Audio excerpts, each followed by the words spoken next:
السلام علیکم۔ شیخ ابو بکر تمیمی کا بیان ہے کہ حضرت غوث اعظم فرماتے ہیں، ایک بار بغداد میں قحط پڑا جس کی وجہ سے مجھے کئی روز تک کھانا میسر نہیں آیا۔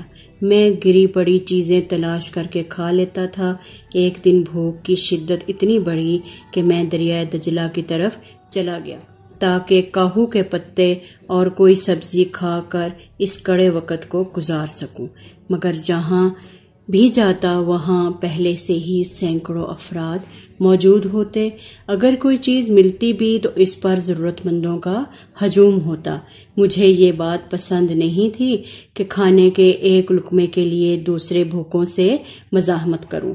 آخر مجبور ہو کر شہر کی طرف واپس لوٹ آیا، لیکن یہاں بھی مجھے کوئی گری پڑی چیز دستیاب نہ ہو سکی۔ غرض بھوک کی شدت مجھے کوچا کوچا پھراتی رہی، یہاں تک کہ میں ایک مسجد کے قریب پہنچ گیا۔ ضعف و توانائی کے سبب تیز چکر آ رہے تھے۔ کبھی آنکھوں کے سامنے اندھیرا پھیل جاتا اور یوں محسوس ہونے لگتا جیسے میں زمین پر گر کر بے ہوش ہو جاؤں گا۔ آخر بڑی مشکل سے مسجد کے اندر داخل ہوا اور ایک گوشے میں جا کر بیٹھ گیا۔ اسی دوران ایک اجمی نوجوان مسجد میں نان اور بھنا ہوا گوشت لے کر آیا اور مجھ سے کچھ فاصلے پر بیٹھ کر کھانے لگا۔ بھوک کی وجہ سے میری یہ حالت تھی کہ جب وہ نوجوان کھانے کے لیے لقمہ اٹھاتا تو بے اختیار میں اپنا منہ کھول دیتا۔ جب کئی بار مجھ سے یہ اضطراری عمل سرزد ہوا تو میں اپنے آپ کو ملامت کرنے لگا، اے میرے نفس، یہ بے صبری تجھے اہل دنیا کے سامنے رسوا کر دے گی۔ آخر توکل اور قناعت بھی تو کوئی شے ہوتی ہے، اس راستے کو اختیار کیوں نہیں کرتا؟ اتنے میں اچانک اس اجمی نوجوان کی نظر مجھ پر پڑی۔ اس نے بڑی محبت سے کہا، آئیں بھائی، بسم اللہ۔ میں نے انکار کیا مگر وہ مسلسل اصرار کرتا رہا۔ کچھ اس کی تواضع کا اثر تھا اور کچھ میری مجبوری۔ آخر میں اجمی نوجوان کے ساتھ کھانے میں شریک ہو گیا۔ ابھی میں نے چند لقمے ہی لیے تھے کہ وہ نوجوان مجھ سے میرے حالات دریافت کرنے لگا۔ آپ کون ہیں؟ کہاں سے آئے ہیں اور کیا مشغلہ ہے؟ میں نے اسے بتایا کہ جیلان کا رہنے والا ہوں اور علم فقہ حاصل کرنے کی غرض سے بغداد آیا ہوں۔ میرا تعلق بھی جیلان سے ہے۔ اس نے مسرت آمیز لہجے میں کہا، دیار غیر میں اپنے ایک ہم وطن کو دیکھ کر مجھے بھی ایک عجیب سی خوشی کا احساس ہوا۔ کیا آپ جیلان کے رہنے والے ایک نوجوان عبدالقادر کو جانتے ہیں؟ اس نے لقمہ توڑتے ہوئے کہا، میرا ہی نام عبدالقادر ہے۔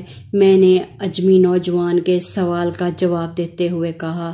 میری بات سنتے ہی اس کے ہاتھ سے کھانے کا لقمہ چھوٹ کر زمین پر گر پڑا اور چہرے کا رنگ متغیر ہو گیا۔ ابھی میں اس کی بدلتی ہوئی کیفیت پر حیران ہی ہو رہا تھا کہ نوجوان کی آنکھوں سے آنسو بہنے لگے۔ اپنے ہم وطن کی یہ بگڑی ہوئی حالت دیکھ کر میں نے بھی کھانا چھوڑ دیا۔ وہ نوجوان بہت دیر تک سکوت کے عالم میں بیٹھا رہا اور اس کی آنکھوں سے آنسو بہتے رہے۔ تم نے کھانا کیوں چھوڑ دیا؟ خیریت تو ہے؟ میں نے مضطرب ہو کر نوجوان سے پوچھا۔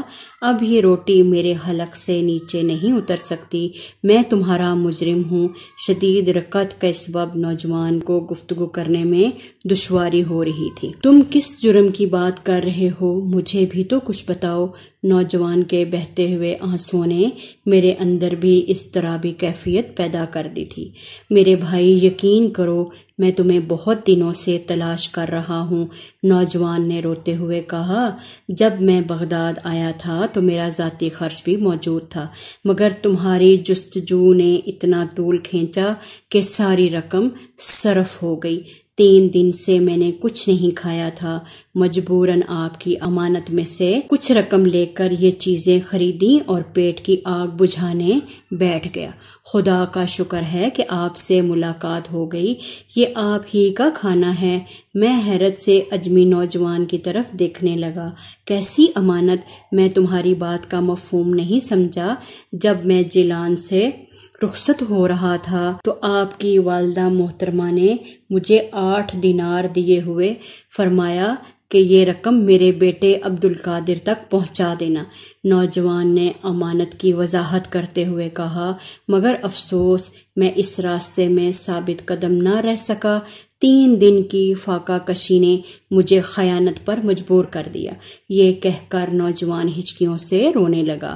اللہ میرے اس گناہ کو معاف فرمائے۔ میں بہت دیر تک اسے تسلیاں دیتا رہا۔